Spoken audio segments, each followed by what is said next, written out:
His mind was a storm of dark thoughts as he considered everything he'd lost.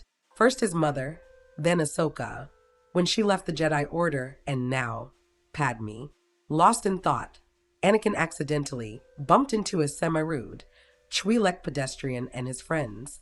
Something inside the Jedi Knight snapped. He violently threw one Twi'lek meters away. With a force push, physically attacked two others and began force choking the last. In that moment of blind fury, something even more disturbing happened. Anakin heard a voice. A dark and seductive voice. It shocked him back to awareness, but not before clone troopers arrived. They arrested Anakin. Obi-Wan showed up the next morning to bail him out. Obi-Wan knew him too well. This wasn't just some random outburst. He had a feeling that Senator Padme Amidala had something to do with it. Welcome back to Star Wars District. In this fan fiction, what if Padme recognized the growing darkness in Anakin and made the difficult decision to end their relationship before it was too late? Before we dive in, please hit the like and subscribe button. Thank you. Now, we all know the tragic love story of Anakin Skywalker and Padme Amidala, the forbidden romance that ultimately played a crucial role in Anakin's fall to the dark side. Now, every relationship has its ups and downs, but Anakin's possessive nature and quick temper were showing more and more as the relationship went on. Then came the Rush Clovis incident and everything changed. When Padme worked with her former flame on a crucial banking clan mission, Anakin's jealousy exploded into rage. He couldn't control himself, attacking Clovis in a fit of blind fury. This wasn't just normal jealousy. This was something darker, something dangerous. After witnessing this side of Anakin, Padme couldn't ignore the truth any longer. In the past, she made the impossible choice to overlook the savage slaughter of the Tusken village on Tatooine. But she could no longer ignore the simple fact that the man she fell in love with on Naboo was replaced by someone consumed by insecurity and anger. So she made the choice to end things. His inability to control his emotions reminded her more of a child than the man she thought she'd married. Anakin was devastated. He begged her to reconsider, but her mind was made up. Anakin was seriously considering using the Force to mentally manipulate Padme. That walk back to the Jedi Temple became a turning point in Anakin's life. His mind was a storm of dark thoughts as he considered everything he'd lost. First his mother, then Ahsoka, when she left the Jedi Order, and now Padme. It felt like the galaxy was determined to strip away everyone he ever loved. He was passionately debating with himself about using Force compulsion on Padme. The universe owes him Padme was all over his mind. Then he accidentally bumped into that Twi'lek pedestrian. The situation escalated quickly. All that suppressed pain and abandonment erupted in a terrifying display of Force power. The clone troopers arrived to break up the fight. They arrested Anakin, who spent the night in jail. His thoughts were darker than they'd ever been. Obi-Wan showed up the next morning to bail him out.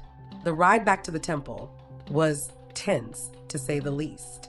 Still, Obi-Wan knew him too well. This wasn't just some random outburst. He had a feeling Senator Amidala had something to do with it. The breakup shook Anakin to his core. Without Padme's love grounding him, something in him started to shift. The light that used to guide him dimmed, and in its place crept frustration, anger, and something darker. Coruscant became a minefield that he'd rather avoid. Anakin threw himself into war zones like they were sanctuaries. He constantly volunteered for the most dangerous missions, the ones no sane Jedi wanted. It was easier to face blaster fire than the possibility of running into Padme in a Senate hallway. Meanwhile, fellow Senator Mon Mothma had been watching from the sidelines. She wasn't just Padme's colleague in the Senate. She'd also been a mentor, someone who Padme had admired for her calm resolve and principled leadership. And now Mon was watching her protege fall apart piece by piece. Padme didn't talk about the breakup at first, but Mon could read between the lines. She'd always suspected there was more between Padme and Anakin than just political alignment. When the truth finally came out about the secret marriage, Mon listened without judgment, about the pain and Padme's fears for who Anakin might become. Chancellor Palpatine noticed the shift too. Ever the puppet master, Palpatine assigned Mon Mothma to work with Anakin on a high-level Senate security initiative. Neither of them was thrilled. Their first meetings were tense, to put it mildly. Anakin barely looked at her. He was uncomfortable with being around someone so closely associated with Padme. But Mon approached him with the same calm pragmatism she brought to every crisis. That steadiness? It surprised Anakin. Where Padme had challenged his views with passionate debate, Mon asked quiet, incisive questions. She didn't try to fix him. She didn't preach. She listened, really listened. And when he vented about the hypocrisy of the Jedi or the corruption in the Senate, she didn't flinch. She agreed with more than he expected. Over time, the ice between them thawed. Respect grew. And, to their mutual surprise, so did something else. Anakin found himself drawn to Mon's quiet strength and sharp mind. She wasn't a symbol of hope, like Padme had been. She was a strategist, a realist, someone who could look at a fractured galaxy and still find a way forward. And Mon? She saw through the storm of emotions and anger to the capable, wounded man underneath. She saw Anakin's full potential, not just as a warrior, but as someone who could lead, inspire, and rebuild. For the first time since losing Padme, Anakin felt seen not for who people wanted him to be, but for who he actually was. His inner balance was being restored. Things began shifting. So, when Palpatine appointed Anakin to the Jedi Council, not being granted the rank of Master still stung. But Mon helped him see the bigger picture. The political game that was being played beneath the surface. She'd been suspicious of the Chancellor's growing power for a while. And now, with Anakin in the room, she urged him to truly trust his feelings and keep his eyes open. His Jedi Council secret mission to spy on Chancellor Palpatine was not met with protest. He asked Obi-Wan for details and clarity. Anakin's first instinct was still outrage, but instead of storming out, he brought the matter to Mon. She didn't tell him what to do. She just laid out the facts, what she'd seen, what it might mean, and how the Jedi and the Senate had both been played. It was the first time Anakin truly stepped outside of himself to consider the Republic as a whole. Palpatine noticed the change in Anakin.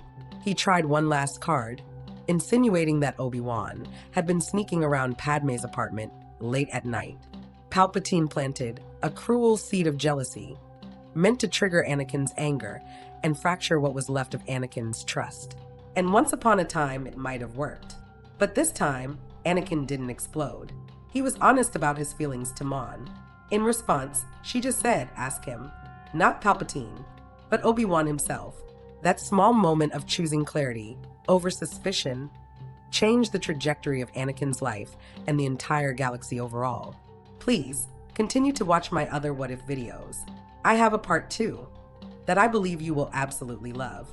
Let me know in the comments if I should drop the continuation of this fan fiction. Please take care for now. Peace.